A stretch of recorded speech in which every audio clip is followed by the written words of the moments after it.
ಎಲ್ಲರಿಗೂ ವೀರು ಕನ್ನಡ ಯೂಟ್ಯೂಬ್ ಚಾನೆಲ್ಗೆ ಆತ್ಮೀಯವಾದ ಸ್ವಾಗತ. ನಾನು ನಿಮ್ಮ ವೀರು ಕನ್ನಡ ಸರ್. ಇನ್ನೂ ಕೂಡ ನನ್ನ ಚಾನೆಲ್ ಅನ್ನ ಸಬ್ಸ್ಕ್ರೈಬ್ ಮಾಡ್ಕೊಂಡಿಲ್ಲ ಅಂತಂದ್ರೆ ಸಬ್ಸ್ಕ್ರೈಬ್ ಮಾಡ್ಕೊಳ್ಳಿ.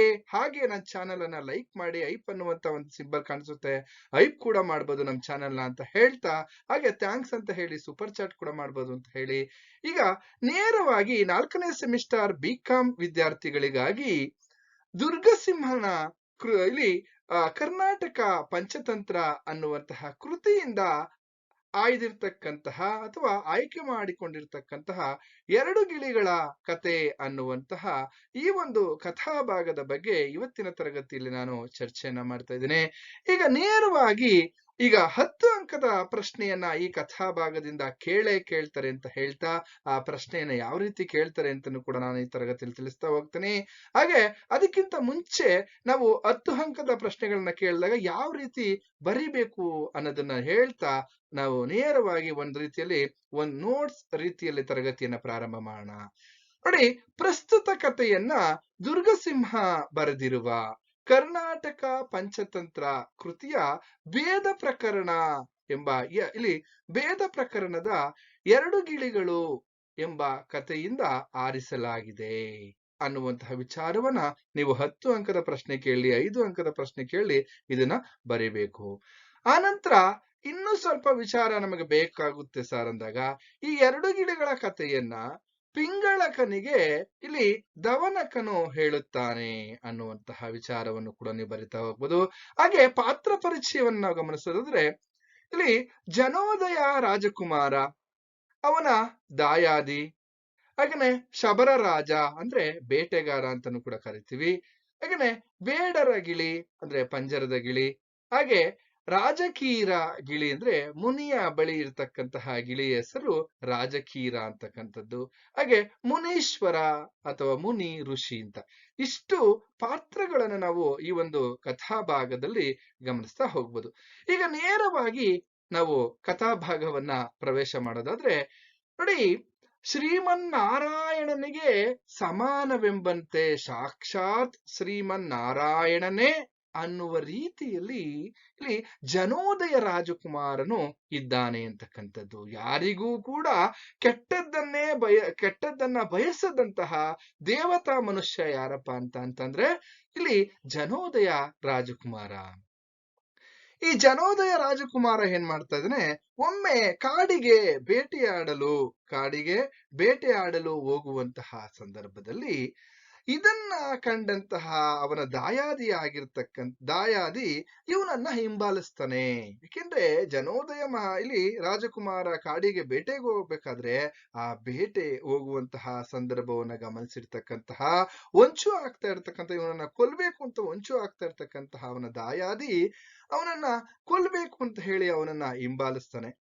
ಇದನ್ನ ಗಮನಿಸಿದಂತಹ ಜನೋದಯ ರಾಜಕುಮಾರ ಏನ್ ಮಾಡ್ತಾನಪ್ಪ ಅಂತಂದ್ರೆ, ದೂರದಲ್ಲಿಯೇ ಶತ್ರುವು ಬರುವುದನ್ನ ಕಂಡು, ಅಂದ್ರೆ ಶತ್ರು ನನ್ನನ್ನ ಕೊಲ್ಲೋದಕ್ ಬರ್ತಾ ಇದ್ದಾನೆ, ಆದ್ರೆ ನಾನ್ ಯಾಕೆ ಈ ಶತ್ರು ಕೈಯಿಂದ ನಾನು ಸಾಯ್ಬೇಕು ಅಂತ ಹೇಳಿ ಯೋಚಿಸಿ, ಬದುಕಿದವನೇ ಬಂಟ ಎಂಬ ಮಾತಿನಂತೆ ಇವನು ಆ ಕುದುರೆಯ ಮೈ ಸಾವರ್ತಾನೆ. ಅದು ಗಾಳಿಗಿಂತ ವೇಗವಾಗಿ, ಮನಸ್ಸಿಗಿಂತ ಇಲ್ಲಿ ವೇಗವಾಗಿ ಆ ಕುದುರೆ ಒಂದು ಒಂದು ಬಿಡಾರದ ಹತ್ತಿರ ಬಂದು ನಿಲ್ಲುತ್ತೆ. ವೇಗವಾಗಿ ಬಂದ್ಬಿಡುತ್ತೆ. ದಾಯಾದಿ ಕೈಗೆ ಇಲ್ಲಿ ಜನೋದಯ ರಾಜ ಸಿಗೋದಿಲ್ಲ. ಸರಿ, ಈಗೇನ್ ಮಾಡೋದು, ಒಂದು ಬಿಡಾರದ ಹತ್ತಿರ ಅಂದ್ರೆ ಬೇಡರ ಮನೆಗಳಿರ್ತಕ್ಕಂತಹ ಒಂದು ಜಾಗಕ್ಕೆ ಬರ್ತಾನಲ್ಲಿ. ಬೇಡರ ಗುಡಿಸಲುಗಳಿವೆ ಮಧ್ಯದಲ್ಲಿ ದಟ್ಟವಾಗಿರ್ತಕ್ಕಂತಹ ಕಾಡು.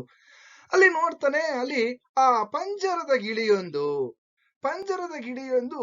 ಈ ರಾಜಕುಮಾರ ಅಂದ್ರೆ ಜನೋದಯ ಮಹಾರಾಜ ಅಥವಾ ಜನೋದಯ ರಾಜ ಇಲ್ಲಿ ಬರ್ತಾ ಇರ್ತಕ್ಕಂತಹದನ್ನ ಗಮನಿಸಿರ್ತಕ್ಕಂತಹ ಈ ಪಂಜರದ ಗಿಳಿ ಅಂದ್ರೆ ಬೇಡನ ಬಳಿ ಇದ್ದಂತಹ ಗಿಳಿ ಬೇಡನಿಗೆ ಒಂದು ಮಾತನ್ನ ಹೇಳುತ್ತೆ.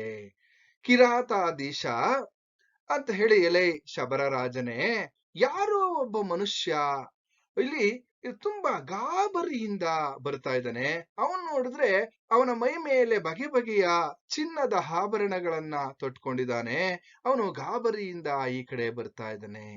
ನೀನು ನಿರ್ಭಯವಾಗಿ ಅವನನ್ನ ಎದುರಿಸಿ ಅವನ್ನ ಪಡೆದುಕೋ. ನೀನು ಭಯವನ್ನು ಪಡದೆ ಅವನನ್ನ ಎದುರಿಸಿ ನೀನೇನ್ ಮಾಡ್ಬೇಕು, ಅವನ ಹತ್ರ ಇರ್ತಕ್ಕಂತಹ ಐಶ್ವರ್ಯಗಳನ್ನ ಅಥವಾ ಆಭರಣಗಳನ್ನ ನೀನು ತೆಗೆದುಕೋ ಎಂದು ಆ ಪಂಜರದ ಗಿಳಿ ಶಬರರಾಜನಿಗೆ ಹೇಳ್ತದೆ.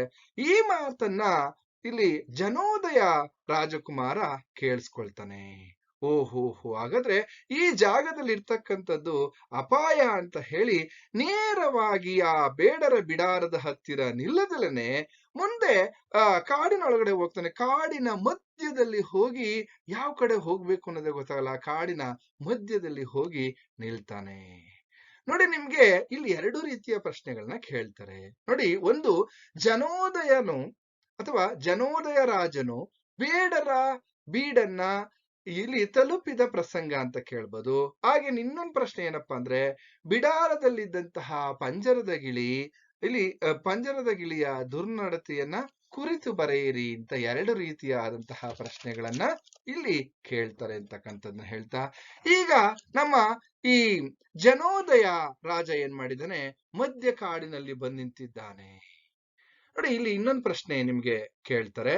ಮುನಿವನದ ಇಲ್ಲಿ ಮುನಿವನದ ಪರಿಸರದ ಚಿತ್ರಣವನ್ನ ತಿಳಿಸಿ ಅಂತಕ್ಕಂಥದ್ದು. ಹಾಗಾದ್ರೆ ಇಲ್ಲಿ ಮಧ್ಯ ಕಾಡಿಗೆ ಬಂದಿದ್ದಾನೆ. ಆ ಕಾಡಿನ ಪರಿಸರವನ್ನ ನೋಡ್ತಾ ಇದ್ರೆ ನಾವಿಲ್ಲಿ ಕಾಡಿನಲ್ಲಿ ಆಕಾಶಕ್ಕೆ ಮುತ್ತಿಡುವಂತಹ ಮರಗಳಿವೆ. ಆ ಮರಗಳನ್ನ ನೋಡ್ತಾ ಇದ್ರೆ ಆಕಾಶಕ್ಕೆ ಮುತ್ತು ಕೊಡ್ತಾ ಇದ್ದಾವೆ. ಆ ರೀತಿ ಅಷ್ಟು ಎತ್ತರಕ್ಕೆ, ಅಂದ್ರೆ ಗಗನಚುಂಬಿ ಮರಗಳು ಅಲ್ಲಿ ಬೆಳೆದಿದ್ದಾವೆ ಅಂತಕ್ಕಂಥದ್ದು. ಇಡೀ ಆ ಮರಗಳ ಇಲ್ಲಿ ಆ ಗುಂಪನ್ನ ನೋಡ್ತಾ ಇದ್ರೆ ಒಂದ್ ರೀತಿ ಸ್ವರ್ಗವನ್ನೇ ಹೋಲುವಂತಹ ರೀತಿಯಲ್ಲಿ ಕಾಣಿಸ್ತಾ ಇದೆ.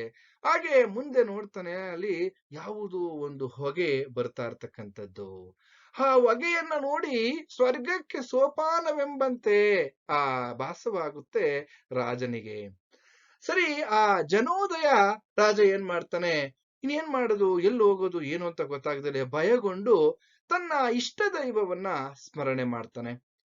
ತನ್ನ ಇಷ್ಟ ದೈವವನ್ನ ಸ್ಮರಣೆ ಮಾಡಿ, ಈಗ ಏನು ಮಾಡಕ್ಕಾಗೋದಿಲ್ಲ, ಯಾಕೆಂತಂದ್ರೆ ನಾನು ಕೂಡ ಆಯಾಸದಿಂದ ಬಳಲಿದ್ದೇನೆ, ಹಾಗೆ ನನ್ನ ಕುದುರೆಯೂ ಕೂಡ ಆಯಾಸಗೊಂಡಿದೆ, ಈಗ ಏನ್ ಮಾಡೋದು ಹಾಗಾದ್ರೆ ಅಂತ ಹೇಳಿ ಇಲ್ಲಿ ಆ ಯೋಚನೆಯನ್ನ ಮಾಡ್ತಾ ಇರ್ತಕ್ಕಂತಹ ಸಂದರ್ಭದಲ್ಲಿ ಆ ಕಾಡಿನಲ್ಲಿ ಕೆಲವೊಂದ್ ಕಡೆ ಓಮ ಧೂಮದ ಇಲ್ಲಿ ಕಂಪು, ಓಮ ಧೂಮದ ಕಂಪು ಅಂದ್ರೆ ಸುವಾಸನೆ, ಅಲ್ಲಿ ಪರಿಮಳ ಬರ್ತಾ ಇದೆ. ಅದನ್ನ ಗಮನಿಸಿದಂತಹ ಅವನು ಮುಂದೆ ನೋಡ್ತಾನೆ, ಅಲ್ಲಿ ಆ ಒಂದು ಓಮ ಮತ್ತೆ ಧೂಮದ ಆ ಹೊಗೆಯ ಒಂದು ಪರಿಮಳವನ್ನ ನೋಡ್ತಿದ್ದಂಗೆನೆ, ಅದನ್ನ ಗಮನಿಸ್ತಿದ್ದಂಗೆನೆ ಜನೋದಯ ರಾಜನಿಗೆ ಗೊತ್ತಾಗುತ್ತೆ, ಓಹೋ, ಇಲ್ಲೆಲ್ಲೋ ಋಷಿಗಳ ಆಶ್ರಮವಿರಬಹುದು ಅಂತ. ಆಗ ಸರಿ, ಋಷಿಗಳ ಆಶ್ರಮ ಇರ್ಬೋದು ಅಂತ ಹೇಳಿ ನಿಶ್ಚಯಿಸಿ ಬರ್ತಾ ಇದ್ದಾನೆ. ಬರ್ತಾ ಇರ್ತಕ್ಕಂತಹ ಸಂದರ್ಭದಲ್ಲಿ ಅಂದ್ರೆ ಆ ಆಶ್ರಮಕ್ಕೆ ಎದುರಾಗಿ ಅದರ ಮುಂದೆ ಇನ್ನೇನ್ ಸಿಗ್ಬೋದೇನೋ ಅಂತ ಬರ್ತಾ ಇರ್ಬೇಕಾದ್ರೆ ಅಲ್ಲಿ ಕೆಲವು ಒಂದು ಪರಿಚಾರಕರು ಅಥವಾ ಮುನಿಗಳ ಶಿಷ್ಯಗಣ, ಅಂದ್ರೆ ಶಿಷ್ಯರು ಬರ್ತಾ ಇದ್ದಾರೆ. ಆ ಶಿಷ್ಯರೆಲ್ಲರೂ ಏನ್ ಮಾಡ್ತಾ ಇದಾರಪ್ಪ ಅಂದ್ರೆ ಆಶ್ರಮದ ಹೋಮಕ್ಕೆ ಬೇಕಾಗಿರ್ತಕ್ಕಂತಹ ಎಲ್ಲಾ ಸಾಮಗ್ರಿಗಳನ್ನ ತೆಗೆದುಕೊಂಡು ಬರ್ತಾ ಇದ್ರು. ಆಶ್ರಮದ ಹೋಮ ಹವನಗಳಿಗೆ ಬೇಕಾಗಿರ್ತಕ್ಕಂತಹ ಎಲ್ಲಾ ಒಂದು ಪರಿಕರಗಳನ್ನ ತೆಗೆದುಕೊಂಡು ಬರ್ತಾ ಇರ್ತಕ್ಕಂಥದ್ದು. ಉದಾಹರಣೆಗೆ ಅಶ್ವತ್ಥ, ಹತ್ತಿ, ಎಕ್ಕೆ, ಆಲ, ಶಮಿ ಮೊದಲಾದಂತಹ ಒಣಸೌದೆಗಳು, ಹಾಗೆ ಮೊಲ್ಲೆ, ನಿತ್ಯ ಮೊಲ್ಲೆ, ಮಂದಾರ, ಕೆನ್ನೈದಿಲೆ, ಬೆಟ್ಟದಾವರೆ, ಮಲ್ಲಿಗೆ, ಹೀಗೆ ಅನೇಕ ಬಗೆಯ ಹೂಗಳು, ಹಾಗೆ ಮೊಸರು, ಜೇನುತುಪ್ಪ, ಹಾಲು, ಹಾಗೆ ಗೋಮೂತ್ರ, ಹೀಗೆ ಅನೇಕ ತೀರ್ಥೋದಕಗಳನ್ನ ಹೊತ್ಕೊಂಡ್ ಬರ್ತಾ ಇದಾರೆ. ಅನೇಕ ಹಣ್ಣುಗಳನ್ನ ಇಲ್ಲಿ ಹೊತ್ಕೊಂಡ್ ಬರ್ತಾ ಇರ್ತಕ್ಕಂಥದ್ದನ್ನ ಗಮನಿಸ್ತಾ ಹೋಗ್ಬೋದು. ಇವೆಲ್ಲವನ್ನ ತೆಗೆದುಕೊಂಡು ಬರ್ತಾ ಇರ್ತಕ್ಕಂತಹ ಪರಿಚಾರಕರ ಒಂದು ಗುಂಪು, ಹಾಗೆ ಮುನಿಗಳ ಶಿಷ್ಯರಿಂದ ಇವನ್ನೆಲ್ಲ ನೋಡಿ ಗಮನಿಸ್ತಾ ಅವ್ರ ಹಿಂದೆನೆ ಇಲ್ಲಿ ಜನೋದಯ ರಾಜ ಇಲ್ಲಿ ನಡ್ಕೊಂಡು ಅವ್ರ ಹಿಂದೆ ಬರ್ತಾ ಇದ್ದಾನೆ. ಬಂದು ಮುನಿವನವನ್ನ ಸೇರಿದ. ಋಷಿಯ ವಾಸ ಮಾಡ್ತಾ ಇರ್ತಕ್ಕಂಥ ಜಾಗ ಅದು ಮುನಿವನ, ಅಂದ್ರೆ ಆ ಮುನಿಯ ಕಾಡನ್ನ ಸೇರ್ತಾನೆ. ಅಲ್ಲಿ ಒಂದು ಕಡೆ ನೋಡೋದಾದ್ರೆ ಆ ಮುನಿಯ ವನದಲ್ಲಿ ಈ ಋಷಿಗಳು ವಾಸ ಮಾಡ್ತಾ ಇರ್ತಕ್ಕಂಥ ಜಾಗ, ಆ ಕಾಡಿನಲ್ಲಿ ಮಾದಾಳ ಪದೆಗಳು ಜೀವಂತ ಬೇಲಿಯಂತೆ ಕಾಣಿಸ್ತಾ ಇದಾವೆ. ಇಡೀ ಆ ಮಾದಾಳ ಪದೆಗಳು ಋಷಿಯ ಆಶ್ರಮಕ್ಕೆ ಬೇಲಿಯನ್ನ ಹಾಕಿದಾವೇನೋ ಅನ್ನೋ ರೀತಿಯಲ್ಲಿ ಕಾಣಿಸ್ತಾ ಇದ್ದಾವೆ. ಅದು ಆ ಮುನಿಯ ಆಶ್ರಮದ ಒಂದು ಪರಿಸರ ವರ್ಣನೆಯನ್ನ ಇಲ್ಲಿ ಹೇಳ್ತಾ ಇದ್ದಾನೆ. ಆ ರೀತಿ ಕಾಣಿಸ್ತಾ ಇದ್ದಾವೆ. ಹಾಗೆ ಆ ಮಾದಾಳ ಪದೆಯ ಬುಡದಲ್ಲಿ ದಾಳಿಂಬೆ ಗಿಡಗಳು, ಹಾಗೆ ಹಲಸಿನ ಮರಗಳು, ನೇರಳೆ ಮರಗಳು, ಮಾವಿನ ಮರಗಳು, ತೆಂಗಿನ ಮರಗಳು, ಹೀಗೆ ಕಿತ್ತಳೆ ಮರಗಳು, ಹೀಗೆ ಅನೇಕ ವೃಕ್ಷ ಸಮೂಹ ಆ ವನದಲ್ಲಿ ಶೋಭಿಸುತ್ತಿದ್ದವು ಅಂತಕ್ಕಂಥದ್ದನ್ನ ಇಲ್ಲಿ ಕವಿ ಅದ್ಭುತವಾಗಿ ಹೇಳ್ತಾ ಇರ್ತಕ್ಕಂಥ ನಾವಿಲ್ಲಿ ಗಮನಿಸ್ತಾ ಹೋಗ್ಬೋದು. ಅಷ್ಟೇ ಅಲ್ಲದೆ ಅಲ್ಲಿರ್ತಕ್ಕಂತಹ ಪಕ್ಷಿ ಸಮೂಹ ಏನಪ್ಪಾ ಅಂದ್ರೆ ಮರದ ಕೊಂಬೆಯ ತುದಿಯಲ್ಲಿ ಚಿಗುರಿನ ಮರದಲ್ಲಿ ಕುಳಿತಿರ್ತಕ್ಕಂತಹ ಕೋಗಿಲೆಯು ಪುಗಿಲ್ ಪುಗಿಲ್ ಎಂದು ಕೂಗುತ್ತಿತ್ತು ಅಂತಕ್ಕಂಥದ್ದು. ಪುಗಿಲ್ ಪುಗಿಲ್ ಅಂತ ಕೂಗ್ತಾ ಇತ್ತು ಕೋಗಿಲೆ ಅಂತಕ್ಕಂಥದ್ದು. ನೋಡಿ, ಇಲ್ಲಿ ಇನ್ನೂ ಒಂದು ಪ್ರಶ್ನೆಯನ್ನು ನಿಮ್ಗೆ ಕೇಳ್ತಾರೆ. ಪ್ರಾಣಿಗಳಲ್ಲಿ ಮುನಿಗಳಿಗೆ ಪ್ರಾಣಿ ಮತ್ತು ಪಕ್ಷಿಗಳು ಹೋಮ ಕಾರ್ಯಕ್ಕೆ ಯಾವ ರೀತಿಯಾಗಿ ಸಹಾಯವನ್ನ ಮಾಡ್ತಾ ಇದ್ದೋ ವಿವರಿಸಿ ಅಥವಾ ತಿಳಿಸಿ ಅಂತ ಕೇಳ್ಬೋದು 10 ಅಂಕದ ಪ್ರಶ್ನೆಗಳಿಗೆ. ನೋಡಿ, ಇಲ್ಲಿ ಮೃದು ಮಧುರ ಗಂಭೀರ ಸ್ವರದಿಂದ ಸಾಮವೇದವನ್ನ ಅನುವಾದಿಸುವಂತೆ ದುಂಬಿಗಳ ಗುಂಪು ಜೀ ಅಂತ ಇರ್ತಕ್ಕಂಥದ್ದು. ಹಾಗೇನೆ ವೇದಾಂತ ಸಿದ್ಧಾಂತ ಈ ಪ್ರಮಾಣ ಶಾಸ್ತ್ರಗಳನ್ನ ಓದಿ ತರ್ಕಿಸುವ ಪಂಡಿತರೊಡನೆ ಸೇರಿ ನುಡಿಯುತ್ತಾ ಉತ್ತರ ಕೊಡುತ್ತಿರುವ ಗಿಳಿ ಸಮೂಹ. ಅಲ್ಲಿ ಎಲ್ಲೋ ಒಂದ್ ಕಡೆ ಗಿಳಿಗಳು ಕೂಡ ವೇದಾಂತಗಳನ್ನ ಓದ್ಕೊಂಡಿದ್ದಾವೇನೋ, ಸಿದ್ಧಾಂತವನ್ನ ಓದ್ಕೊಂಡಿದ್ದಾವೇನೋ ಅನ್ನೋ ರೀತಿಯಲ್ಲಿ ಆ ಪಂಡಿತರೊಡನೆ ಸೇರ್ಕೊಂಡು ಇವು ಕೂಡ ಗಿಜುಗುಡ್ತಾ ಇರ್ತಕ್ಕಂಥದ್ದು. ಹಾಗೆ ಗಂಡು ನವಿಲುಗಳ ಹಿಂಡುಗಳಿವೆ ಅಲ್ಲಿ, ಹಾಗೆ ರಾಜಹಂಸೆಗಳು, ಹಾಗೆ ದೇವತಾರಾಧನೆಯನ್ನ ಮಾಡುವ ತಪೋಧನರಿಗೆ ಪೀಠಗಳನ್ನ ಕಟ್ಟಿ ಧೂಪ ದೀಪಗಳನ್ನ ಕೊಟ್ಟು ಸೇವೆ ಮಾಡುವಂತಹ ಮಂಗಗಳು. ನೋಡಿ, ಅಲ್ಲಿ ಕೋತಿಯ ಸಮೂಹವು ಕೂಡ, ಕೋತಿಗಳ ಗುಂಪು ಕೂಡ ಎಲ್ಲೋ ಒಂದ್ ಕಡೆ ಧೂಪ ದೀಪಗಳಿಗೆ ಇಲ್ಲಿ ಕೊಟ್ಟು ಸೇವೆಯನ್ನ ಮಾಡ್ತಾ ಇರ್ತಕ್ಕಂಥದ್ದನ್ನ ನಾವಿಲ್ಲಿ ಗಮನಿಸ್ತಾ ಹೋಗ್ಬೋದು. ಅಲ್ಲಿ ಪ್ರಾಣಿ ಪಕ್ಷಿಗಳ ಸಮೂಹವು ಕೂಡ ಹೋಮ ಕಾರ್ಯಕ್ಕೆ ಸಹಾಯ ಮಾಡ್ತಾ ಇರ್ತಕ್ಕಂಥದ್ದನ್ನ ಗಮನಿಸ್ತಾ ಹೋಗ್ಬೋದು. ಹಾಗೆ ಹೋಮಾಗ್ನಿಯನ್ನು ನಂದಿಸಲು ಕುಂದಿಸಲು ಬಿಡದೆ ಒಣಗಿದ ಸಾಧನಗಳನ್ನ ಜೋಡಿಸುವಂತಹ ಆನೆಯ ಮರಿಗಳನ್ನ ನಾವಿಲ್ಲಿ ಗಮನಿಸ್ತಾ ಹೋಗ್ಬೋದು. ಯಾಕೆಂದ್ರೆ ಹೋಮ ಯಾವಾಗಲೂ ಕೂಡ ಕೆಡಬಾರದು ಅಂತ ಹೇಳಿ ಒಣ ಸಾಧನಗಳನ್ನ ಜೋಡಿಸ್ತಾ ಇರ್ತಕ್ಕಂತಹ ಇಲ್ಲಿ ಆನೆಯ ಮರಿಗಳು. ಹಾಗೆ ವ್ರತಕ್ಕೆ ಆಚರಣೆಗೆ ಕಣಿವೆಯ ಮಣ್ಣನ್ನ ತಮ್ಮ ಕೊಂಬುಗಳಿಂದ ಎತ್ತು ತಂದು ಹಾಕುತ್ತಿರುವಂತಹ ಆನೆಗಳ ಗುಂಪು. ಹಾಗೆ ತೀರ್ಥಸ್ನಾನಕ್ಕೆ ಹೋಗುವ ವಾನಪ್ರಸ್ಥ ಜನರಿಗೆ, ಸ್ನಾನಕ್ಕೆ ಹೋಗ್ತಾ ಇರ್ತಕ್ಕಂತಹ ವಾನಪ್ರಸ್ಥ ಜನರಿಗೆ ದೋತ್ರಗಳನ್ನ ಹಾಗೆ ಪವಿತ್ರ ಜಪಸರಗಳನ್ನ ತಂದ್ಕೊಡ್ತಾ ಇರ್ತಕ್ಕಂತಹ, ಅವು ಕೊಂಬುಗಳಿಂದ ತಂದ್ಕೊಡ್ತಾ ಇರ್ತಕ್ಕಂತಹ ಸಾರಂಗಗಳ ಸಮೂಹ. ಹೀಗೆ ಧರ್ಮಶಾಸ್ತ್ರವ ಹೇಳುವ ಋಷಿ ಮುನಿಗಳ ಪಕ್ಕದಲ್ಲಿ ಯಾವಾಗಲೂ ಸದಾ ಹತ್ತಿರ ಇರುವಂತಹ ಆನೆ, ಜಿಂಕೆ, ಹರಣ, ಇಲ್ಲಿ ಹರಿಣಿ, ಹಾಗೆ ಮೊಲ, ಸಾರಂಗ, ಸಿಂಹ, ಸರ್ಪ, ಹೀಗೆ ಮೊದಲಾದಂತಹ ಪ್ರಾಣಿ ಸಮೂಹವೆಲ್ಲವೂ ಕೂಡ ಆ ಮುನಿಗಳ ಸುತ್ತುವರೆದಿರ್ತಕ್ಕಂತಹ ಸನ್ನಿವೇಶವನ್ನ ನಾವಿಲ್ಲಿ ನೋಡ್ಬೋದು. ಅದನ್ನ ಇಲ್ಲಿ ಜನೋದಯ ರಾಜನು ಕೂಡ ನೋಡ್ತಾ ಇದ್ದಾನೆ. ಯಾಕೆಂದ್ರೆ ಯಾವುದೇ ತಾರತಮ್ಯವಿಲ್ಲದೆ, ಯಾವುದೇ ಭಯವಿಲ್ಲದೆ ಇಲ್ಲಿ ಕ್ರೂರ ಪ್ರಾಣಿಗಳಾಗಿರ್ಬೋದು, ಪಕ್ಷಿಗಳಾಗಿರ್ಬೋದು, ಎಲ್ಲವೂ ಕೂಡ ಸ್ವತಂತ್ರವಾಗಿ ಋಷಿಗಳ ಸುತ್ತುವರೆದಿರ್ತಕ್ಕಂಥದ್ದನ್ನ ನಾವಿಲ್ಲಿ ಗಮನಿಸ್ತಾ ಹೋಗ್ಬೋದು. ಹಾಗೆ ಇಲ್ಲಿ ಇನ್ನೊಂದು ಪ್ರಶ್ನೆಯನ್ನ ನಮಗೆ ಕೇಳ್ತಾರೆ. ನೋಡಿ, ರಾಜಕೀರ ಗಿಳಿಯ ಒಳ್ಳೆಯ ನಡತೆಯನ್ನ ನಿರೂಪಿಸಿ ಅಥವಾ ರಾಜಕೀರ ಗಿಳಿಯ ಸನ್ನಡತೆಯ ಬಗ್ಗೆ ಬರೆಯಿರಿ ಅಂತ ನಿಮ್ಗೆ 5 ಅಂಕದ ಪ್ರಶ್ನೆಗಳನ್ನ ಕೇಳ್ಬೋದು. ಅದ್ ಯಾವ ರೀತಿ ಸನ್ನಡತೆ ಇತ್ತು, ಅದಕ್ಕೆ ಯಾವ ರೀತಿ ಒಳ್ಳೆ ಬುದ್ಧಿ ಇತ್ತು ಅಂತ. ನೋಡಿ, ಜನೋದಯ ರಾಜನು ಅಲ್ಲಿದ್ದಂತಹ ಆ ರಾಜ ಬಂದಂತ ಸಂದರ್ಭದಲ್ಲಿ ಅಲ್ಲಿದ್ದಂತಹ ರಾಜಕೀರ ಗಿಳಿಯು ಅವನ ಜನೋದಯ ರಾಜನನ್ನ ನೋಡಿ, ಮಹಾಪುರುಷರೇ, ನೀವು ಮತ್ತು ಕುದುರೆಯು ತುಂಬಾ ಆಯಾಸಗೊಂಡಿದ್ದೀರಾ. ನೋಡಿ ಹೇಗ್ ಮಾತಾಡ್ತಾ ಇದೆ. ಬೇಡರ ಬಳಿ ಇರ್ತಕ್ಕಂತಹ ಗಿಳಿಗೂ ಇಲ್ಲಿ ಮುನಿಗಳ ಬಳಿ ಇರ್ತಕ್ಕಂತಹ ಗಿಳಿಗೂ ಮಾತಿನಲ್ಲಿ ಎಷ್ಟು ವ್ಯತ್ಯಾಸ ಇದೆ ಅಂತ. ನೋಡಿ, ಜನೋದಯ ಮಹಾರಾಜನನ್ನ ಅಥವಾ ಜನೋದಯ ರಾಜನನ್ನ, ಮಹಾಪುರುಷರೇ, ನೀವು ಮತ್ತೆ ನಿಮ್ಮ ಕುದುರೆಯು ತುಂಬಾ ಆಯಾಸಗೊಂಡಿದ್ದೀರಾ, ಈ ದಿನ ಋಷಿಗಳ ಆಶ್ರಮದಲ್ಲಿ ವಿಶ್ರಾಂತಿಯನ್ನು ತೆಗೆದುಕೊಂಡು ಹೋಗಿ ಅಂತ ಹೇಳ್ತಾ ಇರ್ತಕ್ಕಂಥದ್ದು. ನಂತರ ರಾಜ ಕೆಲವೊಂದ್ ಕಡೆ ಅವರಿಗೆ ಆಶ್ಚರ್ಯ ಆಗ್ತದೆ ಈ ಗಿಳಿಯನ್ನ ನೋಡಿ. ಆ ಗಿಳಿಯ ಮಾತನ್ನ ನಂಬಿ ಅಲ್ಲಿ ಒಂದು ಹೂವಿನ ಕೊಳ ಇರುತ್ತೆ, ಆ ಹೂವಿನ ಕೊಳದ ದಡದ ಅಲ್ಲಿ ಒಂದು ಮಾವಿನ ಮರ, ಆ ಮಾವಿನ ಮರಕ್ಕೆ ಕುದುರೆಯನ್ನ ಕಟ್ಟಿ ಆ ಕುದುರೆಗೆ ನೀರನ್ನ ಕುಡಿಸಿ ತಾನು ಕೂಡ ನಿತ್ಯ ಕರ್ಮಗಳನ್ನ ಮುಗಿಸಿ ಸ್ನಾನವನ್ನ ಮಾಡಿ ಆ ಋಷಿ ಇರ್ತಕ್ಕಂತಹ ಜಾಗಕ್ಕೆ ಬರ್ತಾನೆ ಜನೋದಯ ರಾಜ. ಜನೋದಯ ರಾಜ ಋಷಿಗಳ ಬಳಿ ಬಂದು ಅಥವಾ ಮುನಿಗಳ ಬಳಿ ಬಂದು ಒಂದು ಪ್ರಶ್ನೆಯನ್ನ ಕೇಳ್ತಾನೆ. ಋಷಿಗಳೇ, ನೀವು ದೇವತಾ ಸ್ವರೂಪವಾಗಿರ್ತಕ್ಕಂಥವ್ರು, ನೀವು ದೇವತಾ ಸ್ವರೂಪಿಗಳು ಅಂತ ಕೇಳ್ತಾನೆ. ಸರಿ, ಹಾಗೆ ನನಗೊಂದು ಪ್ರಶ್ನೆ ಇದೆ. ಏನು ಆ ಪ್ರಶ್ನೆ ಅಂತಂದ್ರೆ, ತತ್ವ, ತಪಸ್ಸು, ಧರ್ಮದ ಬಗ್ಗೆ ನನಗೆ ಸ್ವಲ್ಪ ತಿಳಿಸ್ಕೊಡಿ ಅಂತ. ತತ್ವ, ತಪಸ್ಸು, ಧರ್ಮಗಳ ಬಗ್ಗೆ ನನಗೆ ತಿಳಿಸ್ಕೊಡಿ ಅಂತ ಜನೋದಯ ರಾಜ ಮುನಿಗಳನ್ನ ಪ್ರಶ್ನೆ ಮಾಡ್ತಾನೆ. ಆಗ ಮುನಿಗಳು ಹೇಳ್ತಾರೆ, ಆಗ ಮುನೀಶ್ವರರು ಹೇಳ್ತಾರೆ ರಾಜನಿಗೆ, ಸಾವು ಹುಟ್ಟು ಇಲ್ಲದವನೇ ದೇವನು, ಸಾವು ಹುಟ್ಟು ಇಲ್ಲದವನೇ ದೇವನು, ಆತನ ಮಾತೆ ತತ್ವ, ಹಾಗೆ ಜೀವದಯೆಯೇ ಧರ್ಮ, ಹಾಗೆ ಇಂದ್ರಿಯ ಸೇವೆಯನ್ನ ತೊರೆಯುವುದೇ ತಪಸ್ಸು ಅನ್ನುವಂತಹ ಮಾತನ್ನ ಹೇಳ್ತಾರೆ ಯೋಗೇಶ್ವರರು ಅಥವಾ ಮುನಿಗಳು. ಆನಂತರ ಋಷಿಗಳ ಜೊತೆ ಜನೋದಯ ಮಾತನಾಡಿದ್ಮೇಲೆ ಈ ರಾಜಕೀರ ಗಿಳಿಯು ಅವನಿಗೆ ನೇರಳೆ ಬಾಳೆಹಣ್ಣುಗಳನ್ನ, ಅಂದ್ರೆ ರುಚಿಕರವಾದಂತಹ ಹಣ್ಣುಗಳನ್ನ ಕೊಟ್ಟು ಅವನನ್ನ ಸತ್ಕಾರ ಮಾಡ್ತಕ್ಕಂಥದ್ದು, ಅವನ ಆಯಾಸವನ್ನ ತಣಿಸುವಂತಹ ಒಂದು ಕೆಲಸವನ್ನ ರಾಜಕೀರ ಗಿಳಿ ಮಾಡುತ್ತೆ.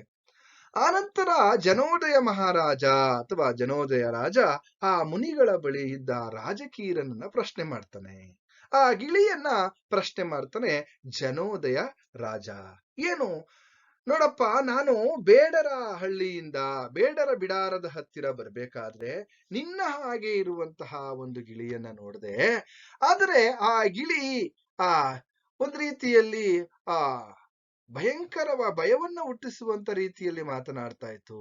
ಆ ಗಿಳಿ ನನ್ನನ್ನ ನೋಡಿದ ತಕ್ಷಣವೇ ಇವನನ್ನ ಹಿಡಿ, ಇವನನ್ನ ಕಟ್ಟು, ಇವನನ್ನ ಕೊಲ್ಲು ಎಂದು ಹೇಳುತ್ತಿತ್ತು. ಆದರೆ ನೀನ್ ನೋಡಿದ್ರೆ ನನ್ನನ್ನ ಒಬ್ಬ ಸ್ನೇಹಿತನಂತೆ, ಒಬ್ಬ ಮಿತ್ರನಂತೆ, ಒಬ್ಬ ಆತ್ಮೀಯ ಗೆಳೆಯನಂತೆ ನನ್ನನ್ನ ಇಲ್ಲಿ ಎಲ್ಲೋ ಒಂದ್ ಕಡೆ ಸಂತೃಪ್ತಿಯಾಗುವಂತೆ ನನಗೆ ಇಲ್ಲಿ ಉಪಚಾರವನ್ನ ಮಾಡ್ತಾ ಇದೀಯಾ ಅಂತ ಆ ರಾಜಕೀಯ ಗಿಳಿಯನ್ನ ಜನೋದಯ ರಾಜ ಪ್ರಶ್ನೆ ಮಾಡ್ತಾನೆ. ಆಗ ಆ ಗಿಳಿ ಹೇಳುತ್ತೆ, ಹೌದು, ನೀವು ಹೇಳ್ತಾ ಇರೋದು ಸರಿ. ನೋಡಿ, ಅಲ್ಲಿರ್ದಾನಲ್ಲ ಆ ಗಿಳಿಯು, ಹಾಗೆ ನನಗೂ ಇಲ್ಲಿ ತಂದೆ ತಾಯಿಗಳು ಒಬ್ಬರೇ. ಆ ಗಿಳಿ ಮತ್ತೆ ನಾನು ಇಬ್ರು ಕೂಡ ಅಣ್ಣ ತಮ್ಮಂದಿರು. ಆದ್ರೆ ಅಲ್ಲಿ ತಂದೆ ತಾಯಿಗಳು ಇಬ್ರೇನೆ. ಆದ್ರೆ ನನ್ನನ್ನ ಮುನಿಗಳು ಕೊಂಡು ಬಂದರು, ಅವನನ್ನ ಬೇಡರು ಕೊಂಡು ಹೋದರು ಅಂತಕ್ಕಂಥದ್ದು. ಹಾಗಾಗಿ ಅವನನ್ನ ಕ್ರೂರ ಅನಾಗರಿಕ ಬೇಡರು ಕೊಂಡು ಹೋದರು. ಆದ್ರಿಂದ ನಾನು ಮುನಿಗಳ ಇಲ್ಲಿ ಮಾತುಗಳನ್ನ ಅಥವಾ ಮುನಿಗಳ ವಚನಗಳನ್ನ ಕೇಳಿ ಬೆಳೆದೆ. ಆದ್ರೆ ಆ ಗಿಳಿಯು ಕ್ರೂರ ವ್ಯಕ್ತಿಗಳ ಮಾತನ್ನ ಕೇಳಿ ಬೆಳೆಯಿತು. ಇಲ್ಲಿ ಅಷ್ಟೇ ವ್ಯತ್ಯಾಸ. ನಾವು ಬೆಳೆದಂತಹ ಪರಿಸರ ನಮ್ಮನ್ನ ಈ ರೀತಿ ಮಾಡ್ಬಿಟ್ಟಿದೆ. ಮುಂದುವರೆದಂತೆ ರಾಜಕೀಯ ಗಿಳಿ ಹೇಳುತ್ತೆ, ನೋಡಿ, ನಾವು ಬೆಳೆಯುವ ಪರಿಸರ ಪರಿಸರದಲ್ಲಿ ನಮಗೆ ಸಿಗುವ ಸಹವಾಸ ಹಾಗೆ ನಮ್ಮ ವ್ಯಕ್ತಿತ್ವವನ್ನ ನಿರ್ಧರಿಸುತ್ತದೆ. ನೋಡಿ, ನಾವು ಬೆಳೆಯುವಂತಹ ಪರಿಸರ ಇದೆಯಲ್ಲ, ವಾತಾವರಣ ಇದೆಯಲ್ಲ, ಅದು ಹಾಗೆ ನಮಗೆ ಸಿಗುವಂತಹ ಸ್ನೇಹಿತರ ಸಹವಾಸ, ವ್ಯಕ್ತಿಗಳ ಸಹವಾಸ ನಮ್ಮ ವ್ಯಕ್ತಿತ್ವವನ್ನ ನಿರ್ಧರಿಸುತ್ತದೆ. ಹಾಗೆ ನನ್ನದು ಮತ್ತೆ ಅವನದು ಈ ರೀತಿ ಆಯ್ತು. ಹಾಗಾಗಿ ಒಳ್ಳೆಯವರ ಸಹವಾಸ ಒಳ್ಳೆಯದನ್ನು, ಕೆಟ್ಟವರ ಸಹವಾಸ ಕೆಟ್ಟದ್ದನ್ನು ಕಲಿಸುತ್ತದೆ ಅಂತ ರಾಜಕೀಯ ಗಿಳಿ ಇಲ್ಲಿ ಜನೋದಯ ರಾಜನಿಗೆ ಹೇಳ್ತಾ ಇರ್ತಕ್ಕಂಥದ್ದು. ಆನಂತರ ಒಟ್ಟಾರೆಯಾಗಿ ನಾವಿಲ್ಲಿ ಗಮನಿಸೋದಾದ್ರೆ ಈ ಎರಡು ಗಿಳಿಗಳ ಕಥೆಯಲ್ಲಿ ಒಂದೇ ತಾಯಿಯ ಹೊಟ್ಟೆಯಲ್ಲಿ ಹುಟ್ಟಿದರೂ ಸಹ ಬೇರೆ ಬೇರೆ ಪರಿಸರದಲ್ಲಿ ಬೆಳೆದ ಎರಡು ಗಿಳಿಗಳು ಎಷ್ಟು ವಿಭಿನ್ನವಾದಂತಹ ವ್ಯಕ್ತಿತ್ವವನ್ನ ಹೊಂದಿದ್ದವು ಅನ್ನೋದನ್ನ ಈ ಒಂದು ಕಥಾ ಭಾಗದಲ್ಲಿ ನಾವು ತಿಳಿದುಕೊಂಡಿದ್ದೇವೆ ಅಂತ ಹೇಳ್ತಾ ಇಲ್ಲಿಗೆ ಈ ಕಥಾ ಭಾಗದ ಸಾರಾಂಶವನ್ನ ಮುಗಿಸ್ತಾ ಇದ್ದೀನಿ ಅಂತ ಹೇಳ್ತಾ ನಿಮ್ಗೆಲ್ರಿಗೂ ಕೂಡ ಶುಭವಾಗ್ಲಿ.